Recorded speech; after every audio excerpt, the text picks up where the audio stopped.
चॅनलला लाईक करा, शेअर करा आणि सबस्क्राईब करा. विकासाला प्राधान्य देणारा मी कार्यकर्ता असून त्यासाठी मी 24 तास उपलब्ध आहे. ज्यामुळे माझ्यासारख्या प्रामाणिक कार्यकर्त्याच्या पाठीशी राहा व केवळ निवडणुकीत पैशाच्या जोरावर वर येऊ पाहणाऱ्या बांडगुळांना थारा देऊ नका, अशी अपेक्षा आमदार राजेश पाटील यांनी व्यक्त केली. राजगोळी खुर्द येथे पंतप्रधान ग्राम सडक योजनेतून राजगोळी ते कर्नाटक हद्दीपर्यंत 2.5 कोटींच्या निधीतून होणाऱ्या रस्त्याचे भूमिपूजन करून ते बोलत होते. अध्यक्षस्थानी सरपंच सुनंदा कडोलकर होत्या. प्रास्ताविक लक्ष्मण कडोलकर यांनी केले. आमदार पाटील पुढे म्हणाले, काम करणाऱ्यांच्या पाठीशी राहा अशी आठवण करून देताना केवळ निवडणुकीसाठी जवळ येणाऱ्या अपप्रवृत्तींना थारा देऊ नका, असा सल्लाही त्यांनी दिला. काही कारणास्तव खासदार संजय मंडलिक आले नाहीत, पण या रस्त्याच्या लोकार्पणाला येऊ असा त्यांचा निरोप असून राजगोळी खुर्द येथील प्राथमिक आरोग्य केंद्र सुरू करण्यासाठी प्रयत्नशील असल्याचे त्यांनी सांगितले. माजी राज्यमंत्री भरमूअण्णा पाटील यांनीही गावातील विकास कामांना आम्ही मदत करू असे त्यांनी सांगितले. यावेळी माजी जिल्हा परिषद सदस्य मल्लिकार्जुन मुगेरी, भिकू गावडे, अभय देसाई, विनोद पाटील, अशोक देसाई, तुकाराम बेनके यांच्यासह उपसरपंच सदस्य व ग्रामस्थ उपस्थित होते. तत्पूर्वी कोवाड येथे मुख्यमंत्री ग्राम सडक योजनेतून कोवाड ते नरगट्टे रस्त्याला 7,50,00,000 निधी मंजूर करून त्याचे भूमिपूजन आमदार राजेश पाटील यांच्या हस्ते करण्यात आले. आपल्याला सोलर बसवायचा आहे. जवळपास 90,000 ते 1,00,000 रुपये बिल ह्या दोन्ही मोटरींचं की आपल्या त्या मोटरींचं येतं. आणि आपलं हे राजगोळी चंदगड तालुक्यातील शेवटचं गाव म्हणजे वाड्या वस्त्यांवरचं गाव, मोल मजुरी करणारं गाव आहे. या दोन्ही मोटरीवरती आपण सोलारची स्कीम राबवली तर फार चांगलं होईल आणि त्याची मी गावच्या वतीनं आपल्याला विनंती करत आहे. त्याबरोबरच चन्नेटीमधील जो बोर आहे त्या बोरिंगसाठी देखील आपण ठरलेला आहे. त्या रस्त्याला अथक प्रयत्न केलेले आपल्या जिल्ह्याचे खासदार सन्माननीय संजयराव मंडलिक साहेब काही कारणामुळे ते इथं येऊ शकले नाही.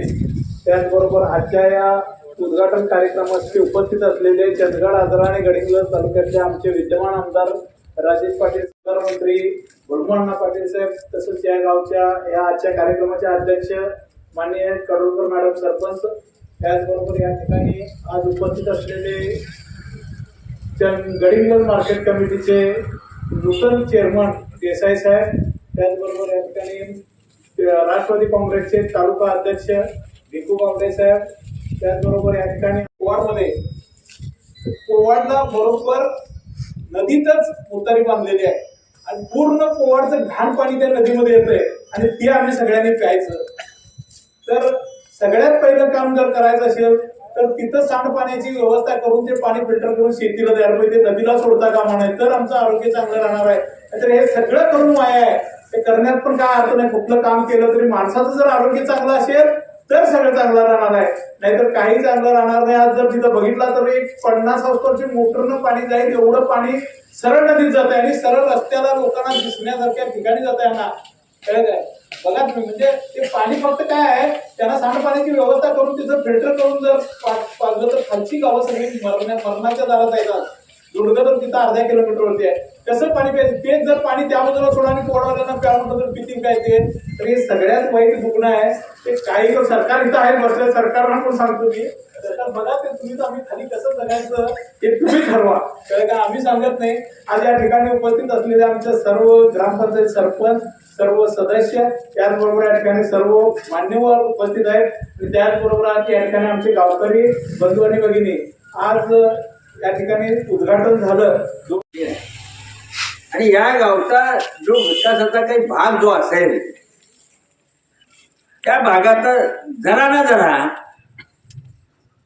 खारीसारखा वाटा निश्चितपणानं भरमू सुब्रावचा या निश्चितपणानं या विकासात आहे. हे सगळ्या समाजाला मान्य करावं लागेल. आणि म्हणून आपल्याला माहितीसाठी सांगतो, आता अण्णाने आमच्या लक्ष्मणराव अण्णाने याचं दवाखान्याचं नाव घेतलं. या ठिकाणी पहिला दवाखाना मंजूर झाला तुर्केवाडी, राजगोळी आणि तिकडे एक गाव आहे तुर्या राजगोळीचं शेवटचं टोक एक आहे, एक तिथे सब सेंटर होतं. या तिन्ही गावांना गावचं ग्रामपंचायतीचं जमीन नाही म्हणून गावाकडे नाव मंजूर झाले. मग सुदैवानं नारायणराव सरपंच झाले, ही सगळी मंडळी जवळ आली. सरकार हे आमचे इथले इनामदार सरपंच झाले, ते जवळ आले. त्यांना सांगितलं तुम्ही काही झालं तरी जागा घेतल्याशिवाय तुमचा दवाखाना होणार नाही.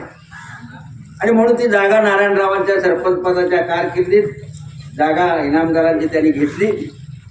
तशी तुर्केवाडची जागा एकानं दुसऱ्या घेतली, तुर्केवाडची जागा घेतली. आणि दोन्ही प्रस्ताव घेऊन मी स्वतः मुंबईला गेलो. कारण मी त्यावेळेला आमदार आणि नामदार म्हणून काम केलेलं असल्यामुळं आजही कुठल्या ऑफिसमध्ये गेलो, सरकार कुठल्या ऑफिसमध्ये गेलो तर भरमो अण्णा हे नाव नक्की लोकांना माहिती आहे. पण शत्रू असला तरी सुद्धा मानानेच बोलवणार, मानानेच वागवणार. आता आमचे आमदार सुद्धा मानानेच वागवतात आम्हाला. त्याचा काय बोट त्याचं काय चुकली. ह्या सगळ्या गोष्टी आणि ह्या तालुक्याची पहिली निवड ना आमचे नारायणराव सरपंच होते, त्यांना घेऊन मुंबईला गेलो. आमचे दादूचा आपले आमदार कोण आत्याळकरांच्याकडे मुक्कामला गेलो. तर ते मुक्कामला राहून मंत्रालयातून ती पहिली योजना मंजूर करून आणली. म्हणजे अशा ह्या गावाच्या आणि एक रस्ता राहिलेला आहे, एक लष्करी मार्ग इथे आहे, लष्करी मार्ग राहिलेला आहे. तो मार्ग अजून व्हायचा आहे. ह्या तुमच्या माहितीसाठी सांगतो. म्हणजे हा बरोबर आहे ना. हा म्हणजे ह्या गावातलं काय राहिलंय आणि काय व्हायचं आहे हे भरमसुबरावला नक्की, भरमसुबरावच्या डोक्यात ते कॉम्प्युटर सारखं आहे. ह्या सगळ्या गोष्टी तुमच्या माहितीसाठी सांगतो. आज मला आनंद होता, का आनंद अधिक होता. हे काम सुरू होणार आणि खासदार साहेबांची भेट होणार. माझं सुद्धा एक पत्र घेऊन आलो होतो. म्हणजे त्यांचं माझं काम त्यांच्याकडे द्यावं आणि एक 5-25 लाख रुपये आज इथे कार्यक्रमाच्या निमित्तानं ते द्यावं म्हणून ते पत्र घेऊन इथे आलं. पण ते दुर्दैवानं ते आज इथे नाही. त्यांचाही स्वभाव खऱ्या अर्थानं चांगला आहे. परवा त्यांच्या कारखान्यावर त्यांच्या कार्यक्रमासाठी गेलो होतो.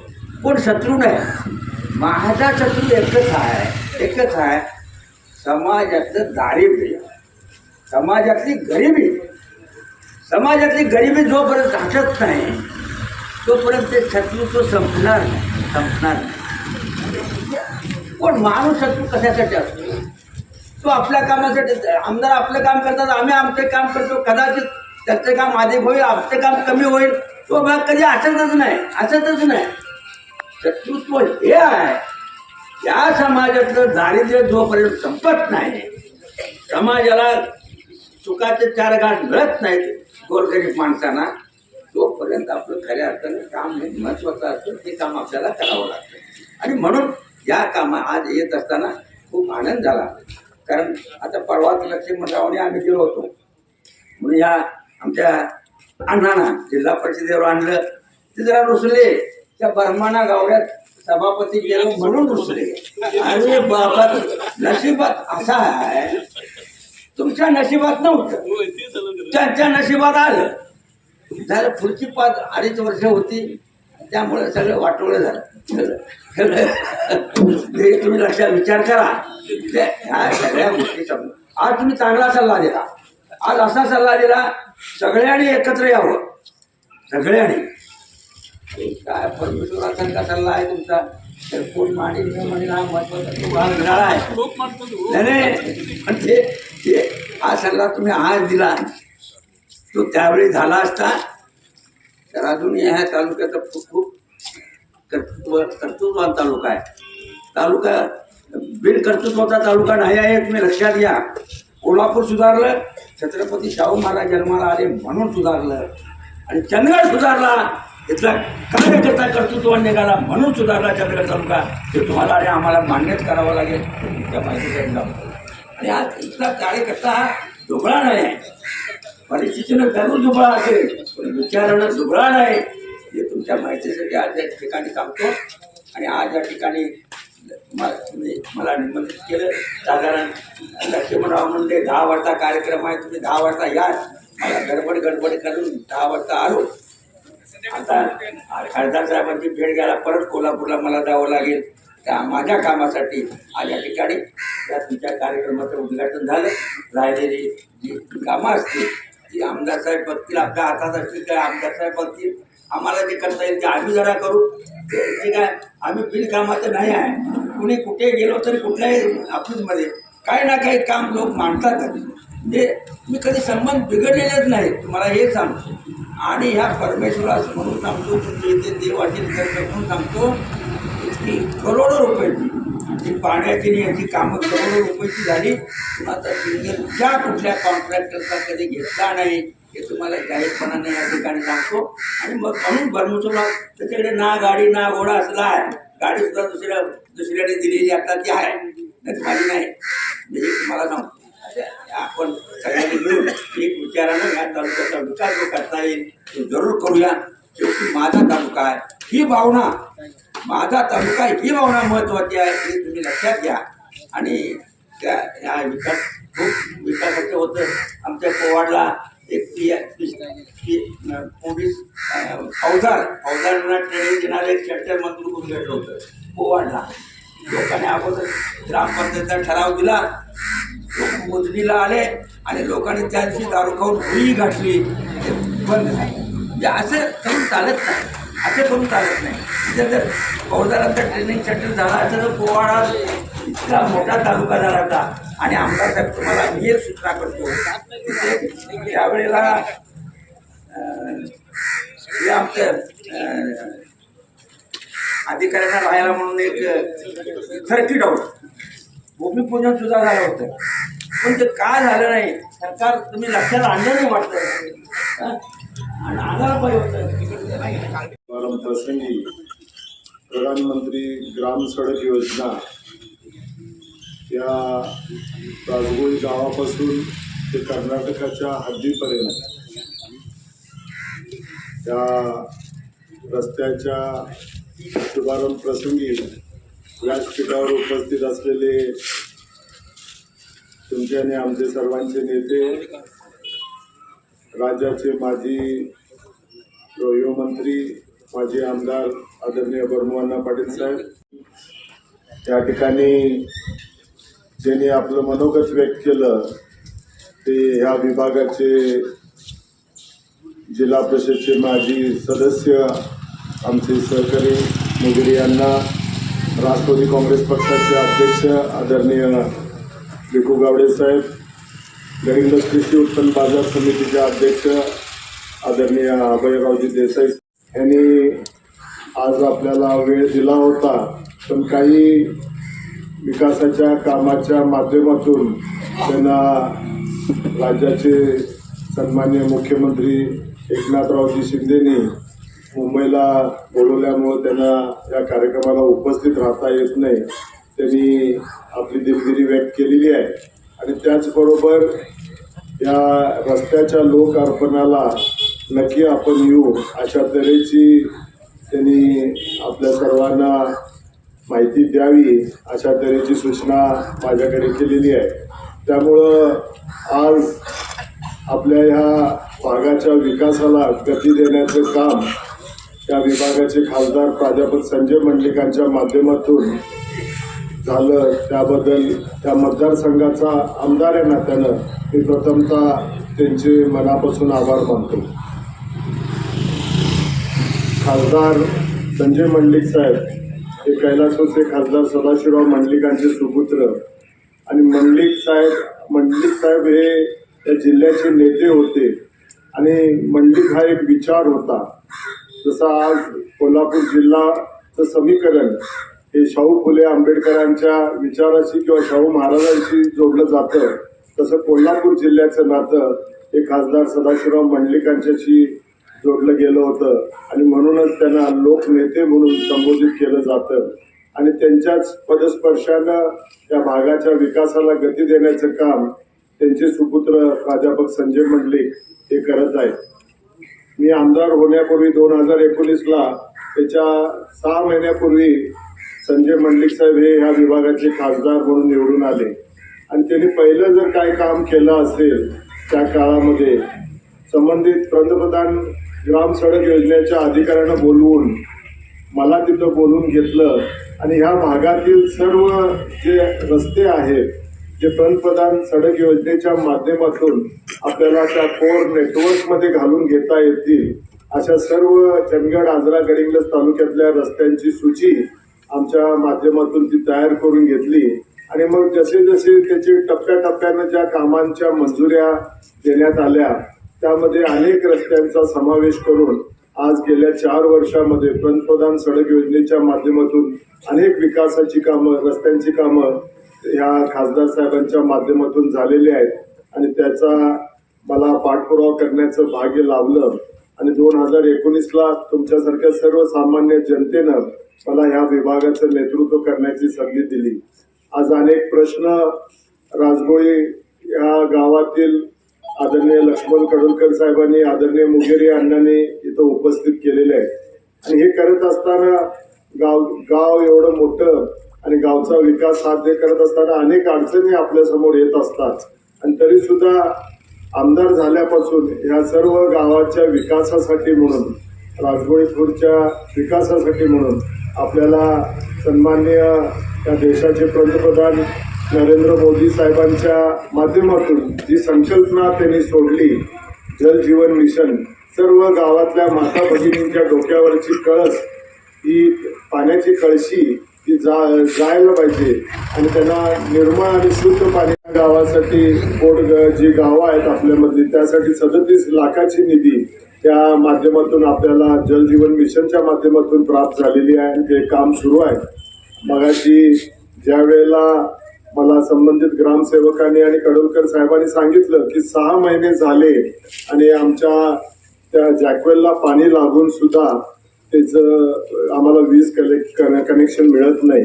मी संबंधित डेप्युटी इंजिनियर गडिंग्लजला इथनंच फोन लावला आणि त्यांना विचारलं की असं कसं काय घडू शकतं, तर आपला अर्जच त्यांच्याकडे प्राप्त झालेला नाही. संबंधित त्या कामाचे जे कोण ठेकेदार आहेत उत्तम पाटील, त्यांनी तो प्रस्ताव त्यांच्याकडे द्यायचा आहे आणि त्या माध्यमातून त्यांनी जर तो दिला तर नक्की एका दिवसात त्याला आपण मंजुरी देऊ असा तऱ्हेचा शब्द त्यांनी मला दिलेला आहे. त्यामुळं याचा पाठपुरावा संबंधित ग्रामपंचायतचे सरपंच आणि ग्रामसेवकांनी करावा जेणेकरून तुम्हाला ताबडतोब तिथं 20 HP ची जे काही डीपी लागणार आहे असं आपण सांगितलं ग्रामसेवक साहेब, तर ती सुद्धा ताबडतोब ती मंजूर होऊन मिळेल आणि आपल्या या गावाला पिण्याच्या पाण्यासाठी ती सुविधा त्या जॅकवेलच्या माध्यमातून केली जाईल. तत्पूर्वी हे करत असताना आपली पूर्ण योजना ही कार्यान्वित झाले का हे सुद्धा तपासून घेणं हे ग्रामपंचायतीचं कर्तव्य असं मला वाटतं. कारण का त्या योजनेमध्ये जे जे त्यात आहे ते पूर्ण व्यवस्थितरित्या संबंधित ठेकेदारांनी केलेलं आहे का, त्याला 1 महिन्याचा ट्रायल पिरियड आपल्याला दिलेला आहे. त्यामुळे 1 महिन्याची ट्रायल घेऊन ती योजना व्यवस्थित कार्यान्वित झाली असेल तरच ती तुम्ही ग्रामपंचायतीनं ताब्यात घ्यावी. नंतर तुम्हाला कोणत्याही योजनेतून त्या नळ पाणी योजनेच्या दुरुस्तीसाठी असेल, त्याच्या विस्तारासाठी असेल किंवा इतर गोष्टीसाठी तुम्हाला निधी प्राप्त होणार नाही. हा संपूर्ण खर्च ग्रामपंचायतीनं आपल्या स्वखर्चातून किंवा त्याच्यासाठी जी 5% निधी आपण तिथं राखीव ठेवलेली आहे त्या निधीतून ती करायची आहे. ह्याची सुद्धा जाणीव तुम्हाला आणि या सर्व ग्रामस्थांना असणं ही काळाची गरज आहे.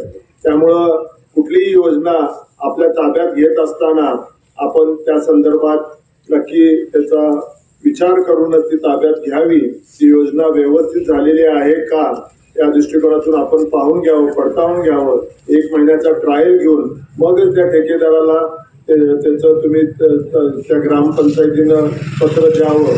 नसेल तर उद्याला ते ठेकेदार आपली बिलं काढून रिकामी होतील आणि मग गावातल्या लोकांना पाणी मिळायचं सोडून त्यांच्या डोळ्यातलं पाणी याची पाळी याची सुद्धा दक्षता घेणं ही ग्रामस्थांची आणि ग्रामपंचायतीची जबाबदारी असं मला वाटतं.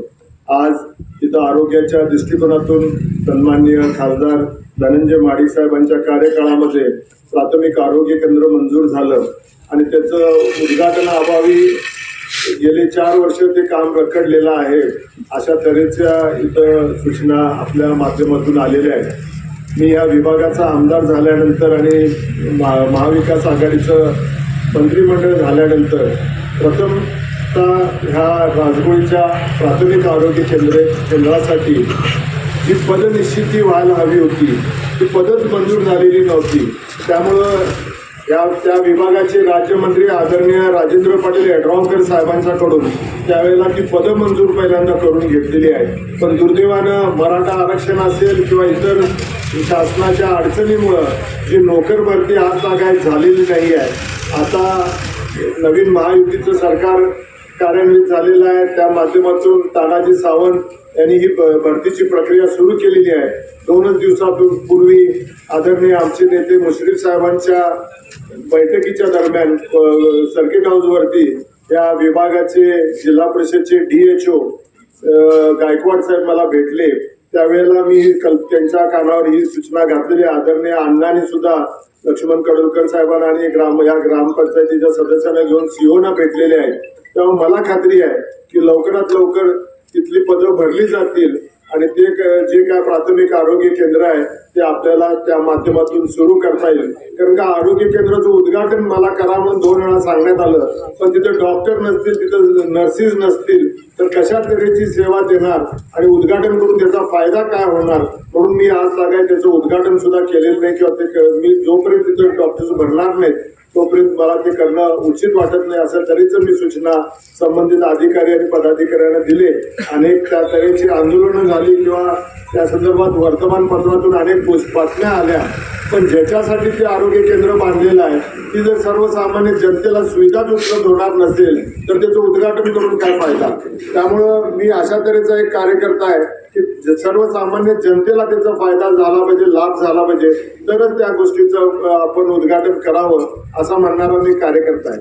त्यामुळं या सर्व गोष्टी आपण पाहिलेल्या असाल. गेल्या 4 वर्षाच्या कार्यकाळामध्ये राजगोळी गावाच्या विकासासाठी जे आपण इथं कुंभार साहेब आहेत, माजी सरपंच आहेत, सध्याच्या नवीन सरपंच आहेत किंवा गावातील सर्व ज्येष्ठ मंडळी आहेत, मुगेरी अण्णा आहेत, लक्ष्मण कडोलकर साहेब आहेत, या सर्व मंडळींनी जे काय सूचना या गावच्या विकासासाठी केली त्यावेळी ते प्रामाणिकपणे पाठपुरावा करून आज 25-15च्या माध्यमातून या गावाला विकासासाठी 10 लाखाची निधी दिली. डोंगरी विकासाच्या माध्यमातून 15 लाखाची निधी आपल्या गावातील अंतर्गत रस्त्यासाठी दिलेली आहे आणि 2021-22 मध्ये सुद्धा 25-15 मधून 10 लाख दिलेले आहेत. आणि येणाऱ्या 8-10 दिवसामध्ये मला वाटते राजगोळी गावासाठी पुन्हा 10 लाख प्रस्तावित केलेले आहेत, म्हणजे अंतर्गत गावातील रस्त्यांसाठी. म्हणजे जे करता येईल ह्या गावाच्या विकासासाठी ते करण्याचा प्रयत्न प्रामाणिकपणे केलेला आहे. माझे वडील कैलास हुसेन नरसिंग गुरुनाथ पाटील साहेबांचे जे संबंध होते मग ते आदरणीय गाडगेप्पा अण्णा मुगेरी अण्णांचे असतील, दत्तू कडोलकर साहेबांचे असतील, या सर्व ज्येष्ठ मंडळींच्या माध्यमातून इथं संतराम पाटलांचे वडील एक आहेत, निंगाप्पा पाटील असतील, ही सर्व मंडळी या भागाचं नेतृत्व करत होते. आणि पूर्वीच्या काळात जसं अण्णांनी सांगितलं, आज अण्णा वडिलकीच्या नात्यानं आमच्यासोबत आम्हाला या तालुक्याचं नेतृत्व ते करतायत. माजी आमदार, माजी मंत्री म्हणून त्यांनी इथं या भागाच्या विकासासाठी कामकाज करताना त्यांनी आज सुद्धा आम्हाला तरुणांना लाजवतील अशा तऱ्हेचं कामकाज सकाळपासून संध्याकाळपर्यंत ते करतायत. पायाला भिंगरी लावल्यासारखं अण्णा मुंबई असेल, पुणे असेल, कोल्हापूर असेल, तालुक्यात असेल, सर्व ठिकाणी उपस्थित असतात, सर्वांच्या सुखात दुःखात असतात. एक आदर्श म्हणून त्यांच्याकडे माझ्यासाठी सर्वसामान्य आमदार किंवा कार्यकर्ता आज पाहतो आणि आमच्या मनामध्ये कुठलाही द्वेष किंवा कुठल्याही भावना नाही आहे. आज ज्यांच्या माध्यमातून या भागाच्या विकासाला गती देण्याचं काम होत असेल जरूर ते स्वागतार्ह आहे आणि त्यामध्ये सुद्धा मला मनस्वी आनंद आहे. मग ते शिवाजीराव पाटलांनी आणलं असेल, बर्मू अण्णांनी आणलं असेल, मुन्नासाहेब महाडिक साहेबांनी आणलं असेल, प्राध्यापक संजय मंडलिक असतील किंवा आदरणीय गोपाळराव पाटील साहेबांच्या माध्यमातून कामं आली असतील तर ते आम्ही कधीच त्याच्या बाबतीत कधी शंका व्यक्त केली नाही किंवा आम्ही त्यांनी केलेल्या कामाचं उद्घाटन मी कधी करायला गेलो नाही. ज्यांनी कामं आणली असतील त्यांचं कामाचं श्रेय हे त्यांचं आहे, ते त्यांनीच करायला हवं. अशा संकल्पनेतून गेले 4 वर्ष जी कामं माझ्या माध्यमातून मी महाविकास आघाडी सरकार असेल किंवा आताचं महायुतीचं सरकार असेल त्यांच्या माध्यमातून कामं जी आणलेली आहेत आणि केलेली आहेत त्याचंच मी उद्घाटन किंवा त्याचा शुभारंभ करायला मी तिथे येत असतो. आणि दुसऱ्यांनी केलेल्या कामांचं श्रेय मी लाटण्याचा कधीच प्रयत्न केला नाही आणि करणारही नाही. त्यामुळं माझी या निमित्तानं सर्व तालुक्यातल्या ज्येष्ठ नेत्यांना आणि सर्वांना विनंती आहे की कैलासवासीय नरसिंहराव भुजंगराव पाटील असतील, कैलासवासीय विखे चव्हाण पाटील असतील, कैलासवासीय व्ही पाटील असतील, कैलासवासीय नरसिंह गुरुनाथ पाटील असतील, आमचे नेते आदरणीय परमू अण्णा असतील, त्यानंतर बाबासाहेब कुपेकर असतील कैलासवासीय, त्यांच्या पाठोपाठ संध्यादेवी कुपेकर आईसाहेब असतील आणि आज या विभागाचा आमदार म्हणून राजेश पाटील असेल, या सर्व मंडळींनी त्यांच्या कार्यकाळामध्ये जे काय करता आलेलं आहे त्या कामाचं त्यांनी श्रेय घेतलेलं आहे आणि त्या कामाला या भागाच्या विकासाला त्यांनी गती दिलेली आहे. त्यामुळे ह्या सर्व मंडळींनी या भागाचं नंदनवन आज केलेलं आहे. अनेक अडीअडचणीतून हा दुर्गम आणि डोंगराळ भाग आहे, जिल्ह्यातलं शेवटचं टोक आहे, कर्नाटकाच्या वेशीवर बसलेला हा तालुका आहे आणि त्यामुळं अनेक गोष्टी उशिरा आपल्याला प्राप्त झाल्या असतील. पण मला आनंद आहे की ह्या भागातली जनता ही स्वाभिमानी जनता आहे. कुठल्याही आमिषाला बळी न पडता कुठल्याही चुकीच्या गोष्टी करणार नाही, कुठेही आपला स्वाभिमान घाण ठेवणार नाही अशा तऱ्हेची अपेक्षा या निमित्तानं करतो. अनेक वेळेला आपल्यावर परकीय आक्रमण झालेले आहे आणि त्या निमित्तानं आदरणीय मुगिरे अण्णांनी जे काही सुतोवाच केला, जरूर अण्णा आम्ही सगळे एक रोपत, फक्त मामाला तेवढं जाऊन तुम्ही पटवून द्या म्हणजे बरं पडेल. अण्णा आणि माझे काही अडचण नाही, त्यामुळं मामा माशाच्यामध्ये कोणी काय लावणार हा तुम्हाला माहिती आहे. त्यामुळं हे सगळं तुम्ही सर्वांनी मिटवायचं आहे. आणि आज ह्या मतदारसंघाचं नाव चंदगड विधानसभा मतदारसंघ आहे आणि त्यामुळं मला आनंद आहे की चंदगडचा एक सर्वसामान्य तुमच्यासारख्यांच्या हाताखाली तयार झालेला कार्यकर्ता आज या भागाचं नेतृत्व करतोय. कुठंतरी त्याची जाणीव तुम्ही आणि आम्ही इथं व्यासपीठावर बसलेल्या सर्व मंडळींनी घेऊन आपल्या भागाच्या विकासासाठी आपला माणूस असला तर जास्तीत जास्त विकासाची कामं होतात याची कल्पना घेऊन मला वाटतं या भागातल्या सर्व मतदारांनी सुद्धा त्याचा विचार करणं ही काळाची गरज आहे. कुठंतरी निवडणुका येतात आणि कुठंतरी पैशाचे पाऊस पडतात आणि मग चुकीच्या गोष्टी घडतात. कृपा करून अशा गोष्टी आपल्या या भागामध्ये होऊ देऊ नका. प्रामाणिकपणे काम करणारे तळमळीनं तुमच्यासाठी दिवस रात्र झटणाऱ्या कार्यकर्त्याचा यामध्ये ब्रह्म निराश होतो आणि मग आम्ही हे कशासाठी करावं अशा तऱ्हेचे सुद्धा भावना आमच्या मनामध्ये येतात. सकाळपासून संध्याकाळपर्यंत आज अण्णा असतील, मी असेल, अनेक मंडळी ह्या भागासाठी आम्ही कार्यकर्ते म्हणून झटत असतो. समाजानं जे आम्हाला आज मोठं केलेलं आहे त्या समाजाचं कुठंतरी ऋण आपण फेडलं पाहिजे म्हणून आम्ही ह्या सर्व गोष्टी करत असतो. पण कुठंतरी अशा गोष्टी निदर्शनास येतात. निवडणुकीच्या काळात 5-5 वर्ष ज्यांनी तोंड दाखवली नाहीत, कुणाचं काय कशाचा ठाव पत्ता नव्हता 5 वर्षात, हे अशा निवडणुकीच्या वेळी येतात आणि कुठंतरी मग पैशाचे पाऊस पडून ती मतं बाजूला जातात. कृपा करून जो डॉक्टर बाबासाहेब आंबेडकरांनी आपल्याला मूलभूत अधिकार दिलेला आहे मताचा, तो कुठंतरी त्याचा पैशाचा मोल लावून किंवा त्याची स्वाभिमान आपला घाण ठेवून आपण अशा तऱ्हेचं पाप करणं हे चुकीचं आहे. इथं आपण शाहू फुले आंबेडकरांचं नाव घेतो, पुरोगामी महाराष्ट्र म्हणतो, पण ह्या पुरोगामी महाराष्ट्रामध्ये अशा तऱ्हेच्या संकल्पना सुद्धा चुकीच्या वावरता कामा नयेत, वाढत्या कामा नयेत. त्यामुळं असे आदर्शवत नागरिक आपण बनूया आणि या भागाच्या विकासाला गती देण्याचं आता हात घालून काम करूया अशा निमित्तानं आपल्या सर्वांना विनंती करतो. आज इथं आल्यानंतर राजगोळी गावातील सर्व ग्रामपंचायत सदस्य, सर्व सरपंच आणि इथल्या सर्व कार्यकर्त्यांनी आमचं आदरातिथ्य केलं, स्वागत सन्मान केला. त्याबद्दल मी आपल्या सर्वांचा ऋणी आहे, आभारी आहे. आणि या विभागाच्या विकासाला खासदार संजय मंडलिक साहेबांनी अशा तऱ्हेची निधी देऊन आपल्याला या रस्त्याच्या शुभारंभाप्रसंगी त्यांच्या सर्वांच्या शुभेच्छा तुम्हाला लाभलेल्या आहेत. चांगल्या तऱ्हेचं काम तुम्ही त्या निमित्तानं करून घ्यावं. ज्या सूचना लक्ष्मण कडोलकर साहेबांनी आणि मुगेरे अण्णांनी दिलेल्या आहेत, मी इथनच आदरणीय कोकणे साहेबांना सांगू इच्छितो किंवा या पार्वती कन्स्ट्रक्शनचे कॉन्ट्रॅक्टर नदीम यांना की मी आत्ताच फोनवरून आदरणीय काटकर साहेबांशी बोललेलो आहे, एक्झिक्युटिव्ह इंजिनियर आपल्या पंतप्रधान ग्राम सडक योजनेचे. त्यांनी आपण त्या रस्त्याची येऊन पाहणी करून ज्या काही सूचना तुम्ही दिलेल्या आहेत ते कशा तऱ्हेनं आपल्याला करता येतील अशा तऱ्हेचं आपण पाहून घेतो, अशा तऱ्हेचं अभिवचन मला दिलेलं आहे. त्यामुळं रस्त्याचं काम सुरू असताना कृपा करून ग्रामस्थांनी चांगल्या तऱ्हेचं सहकार्य संबंधित अधिकाऱ्यांना आणि संबंधित ठेकेदारांना सुद्धा द्यावं आणि रस्ता चांगल्या तऱ्हेनं करून घ्यावा. ही जबाबदारी तुमची आहे.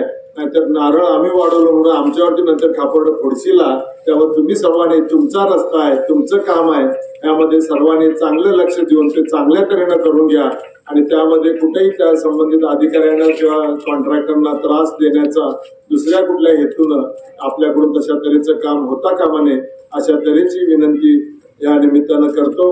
आपण सर्वजण इथं या कार्यक्रमात एवढ्या वेळात सुद्धा थोडा वेळ आपण सर्वजण या उन्हातानात सुद्धा उपस्थित राहिलात त्याबद्दल तुमचा एक सहकारी या नात्यानं, या विभागाचा आमदार या नात्यानं तुमचे सर्वांचे मनापासून आभार म्हणून माझं लांबलेलं भाषण संपवतो. जय हिंद, जय महाराष्ट्र.